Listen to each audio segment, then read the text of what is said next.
बिस्मिल्लाहिर्रहमानिर्रहीम नहमदुहु व नसल्ली अला रसूलिल करीम अल्लाहुम्मा सल्लि अला मुहम्मदिन नबिय्यिल उम्मी व अला आलिहि व अस्हाबिहि व बारिक वसल्लम। फ़ज़ाइल हज की तालीम कर रहे हैं।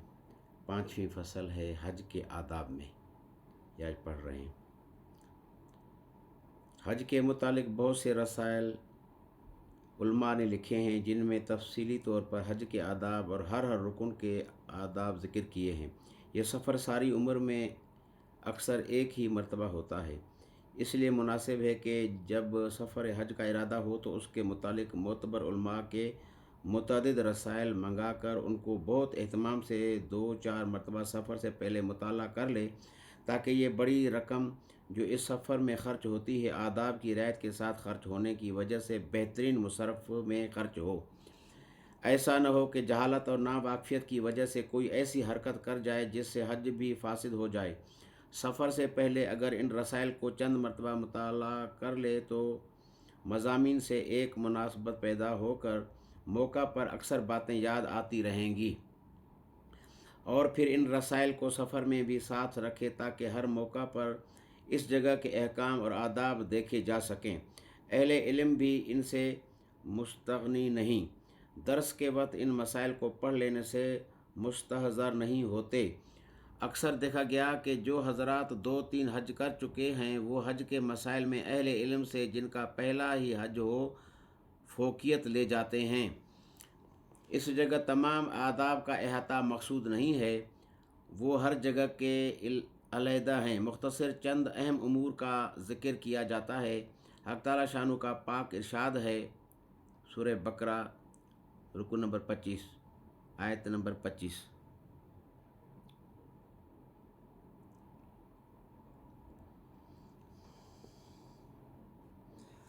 और जब हज का इरादा करो तो खर्च करो ज़रूर साथ ले और जब हज का इरादा करो तो खर्च ज़रूर साथ ले लिया करो, क्योंकि सबसे बड़ी बात खर्च लेने में भीख मांगने से बचा रहना है। और जब हज का इरादा करो तो खर्च ज़रूर साथ ले लिया करो, क्योंकि सबसे बड़ी बात खर्च लेने में भीख मांगने से बचा रहना है। फ़ायदा, इस आयत शरीफा में सबसे अहम और सबसे मुक़द्दम चीज़ की तरफ इशारा फरमाया है, और वो ये है कि हज को जाने के वक्त रास्ता का खर्च साथ होना चाहिए। महज तवक्कल पर चल देना हर शख्स का काम नहीं। अहादीस में कसरत से ये मज़मून वारिद हुआ है कि बाद लोग बग़ैर ख़र्च के हज को चल देते थे और कहते थे कि हम मुतवक्किल हैं, फिर वहाँ पहुँचकर लोगों से सवाल करते थे। इस पर यह आयत शरीफा नाज़िल हुई। एक हदीस में है कि बाद लोग बग़ैर ज़ादे राह के हज को चल देते थे और कहते थे कि जब हम हज को जाते हैं फिर भी अल्लाह जल्ल शानु हमें न खिलाएगा। इस पर यह आयत नाज़िल हुई कि ज़ादे राह लिया करो। बेहतरीन ज़ादे राह वो है जो तुम्हारे चेहरों को लोगों के सामने होने से रोक दे। दुरे मंसूर, यानी लोगों से सवाल की ज़िल्लत से रोक दे। यहाँ एक अहम बात यह काबिल समझने के है कि तवक्ल बहुत ऊंची और आला और अफजल सिफत है, लेकिन वो ज़बानी चीज़ नहीं है, बल्कि कल्बी चीज़ है जिसका दिल इस कदर मुतमईन हो कि उसको अपनी जेब में पैसा होने पर इतना एतमाद न हो जितना अल्लाह के ख़जाना में होने पर एतमाद होता है। उसको तवक्ल सज़ावार है और उसकी शान के मुनासिब है, और जिसको ये दर्जा हासिल न हो उसके लिए मुनासिब नहीं। यहाँ 2 वाक़या काबिल गौर हैं। एक हज़रत अबू बकर सिद्दीक़ रज़ी अल्लाह ताला अन्हु का मशहूर किस्सा है कि जब ग़ज़वा तबूक के वक़्त हुज़ूर सल्लल्लाहु अलैहि वसल्लम ने लोगों से चंदा की तारीख फरमाई तो हज़रत अबू बकर सिद्दीक़ रज़ी अल्लाह ताला अन्हु जो कुछ घर में था सब कुछ ले आए, कुछ भी घर में न छोड़ा। बंदा अपने रिसाले हिकायत सहाबा रज़ी अल्लाह ताला अन्हुम अजमईन में इस किस्सा को मुफस्सल ज़िक्र कर चुका है। शेखुल हदीस हज़रत मौलाना मोहम्मद ज़िक्रिया साहब रहमतुल्लाह अलैह ने ये फरमाया है। दूसरा वाक़या ये है कि एक साहब एक बैज़ा के बकदर सोने का डला लाए और हुज़ूर सल्लल्लाहु अलैहि वसल्लम की खिदमत में पेश करके अर्ज़ किया कि ये सदका है, मेरे पास इसके सिवा कुछ नहीं।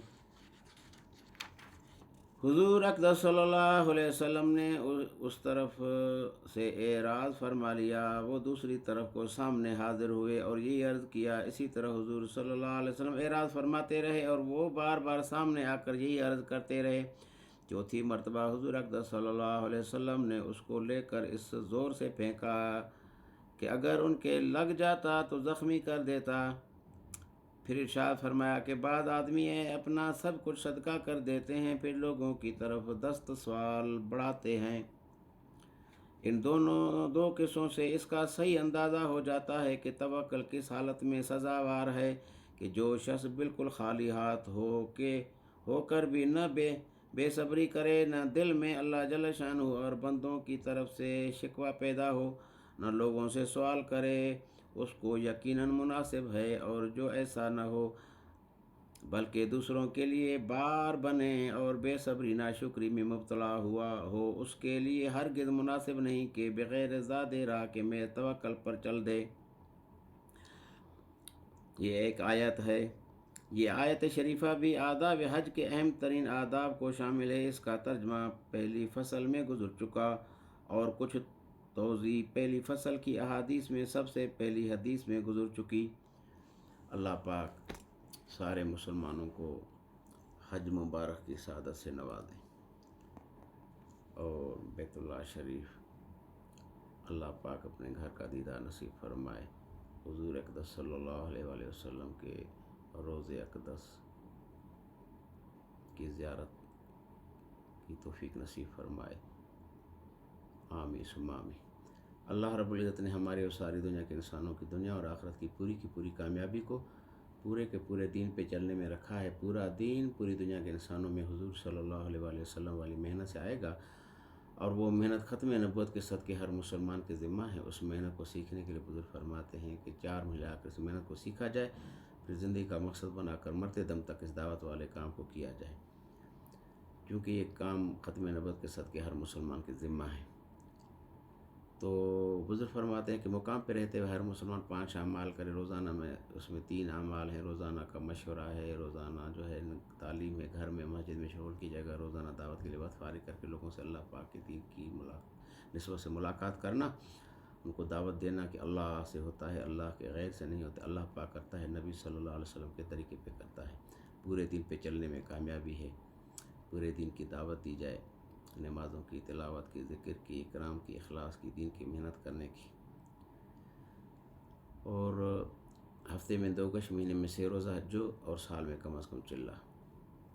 جو احباب 4 میں لگا چکے ہوں اور 2 سال مقام پہ انہیں اعمال کیے ہوں کہ قواعد پورے ہوں، ایسے احباب کے لیے بزرگ فرماتے ہیں کہ 1 سال کی جماعتیں بنائیں، 7 مہینے کی پیروں کے لیے جماعتیں بنائیں، اور اپنے مسلمان بھائیوں سے جا کے ملاقات کریں، ان کو دعوت کے کام کے لیے تیار کریں اور پورے دن پہ چلنے کے لیے لوگوں کو تیار کریں۔ اور اس کے ساتھ جو ہے نا سال اندرون ملک جو ہے پیدل جماعتوں کے تقاضے ہیں، اور اس کے ساتھ ہر سال 4 میں لگانے کے تقاضے ہیں۔ تو میرا بھی انشاءاللہ ارادہ ہے باقی زندگی دعوت کے کام کو مرتے دم تک کرنے کا، آپ حضرات کے بھی ارادے ہیں انشاءاللہ، اللہ قبول فرمائے، آمین سبحان اللہ اشہد ان لا الہ الا انت نستغفرک سبحان ربک رب العزت عما یصفون والسلام علی المرسلین والحمد للہ رب العالمین، آمین برحمتک۔